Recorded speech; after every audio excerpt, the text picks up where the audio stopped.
ഒരുപാട് സ്റ്റേജ് പരിപാടികളിലും സിനിമകളിലും അഭിനയിച്ചിട്ടുള്ള ഒരു വ്യക്തിയാണ് ഉല്ലാസ് പന്തളം. 2 വർഷത്തിന് മുൻപായിരുന്നു ഉല്ലാസിന്റെ ഭാര്യ അന്തരിച്ചത്.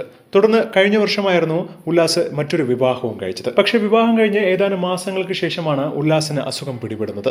പക്ഷാഘാതത്തെ തുടർന്ന് ഒരു വർഷം മുഴുവൻ തളർന്ന് എണീക്കാൻ പറ്റാത്ത അവസ്ഥയിലായിരുന്നു ഉല്ലാസ് പന്തളം. പിന്നീട് ഈ ഒരു വിവരം ആദ്യമായി പങ്കുവച്ചത് അവതാരികയായ ലക്ഷ്മി നക്ഷത്രയായിരുന്നു. എന്നാൽ എങ്ങനെയൊക്കെയോ ജീവിതം തട്ടിമുട്ടി മുന്നോട്ട് കൊണ്ടുപോയിക്കൊണ്ടിരിക്കുന്ന ഈ ഒരു സാഹചര്യത്തിൽ സാമ്പത്തിക പ്രതിസന്ധി വല്ലാതെ തളർത്തിയിരിക്കുകയാണ് ഉല്ലാസിനെ.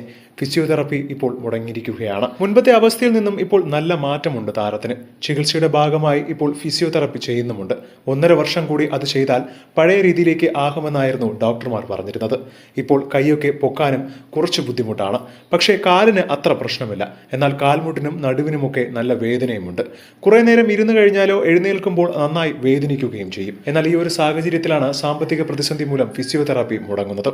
ഡോക്ടർമാർ പ്രത്യേകിച്ച് എടുത്തു പറഞ്ഞ ഒന്നാണ് ഫിസിയോതെറാപ്പി ഒരിക്കലും മുടക്കരുതെന്ന്. തെറാപ്പി ചെയ്താലേ ഇനിയും ആരോഗ്യവാനാകും. തൽക്കാലം തെറാപ്പി മുടങ്ങി നിൽക്കുകയാണ്. സാമ്പത്തികമാണ് പ്രധാന കാരണം. മാത്രമല്ല ഒരുപാട് ലോണുമുണ്ട്. ആശുപത്രിയിൽ കഴിഞ്ഞിരുന്ന സമയത്തും ഈ പ്രശ്നങ്ങളൊക്കെ ഉണ്ടായിരുന്നെങ്കിലും എങ്ങനെയൊക്കെയോ കാര്യങ്ങൾ നടന്നുപോയി. പക്ഷേ ഇപ്പോഴത്തെ പ്രധാന പ്രതിസന്ധി എന്ന് പറയുന്നത് തന്നെ ലോണാണ്.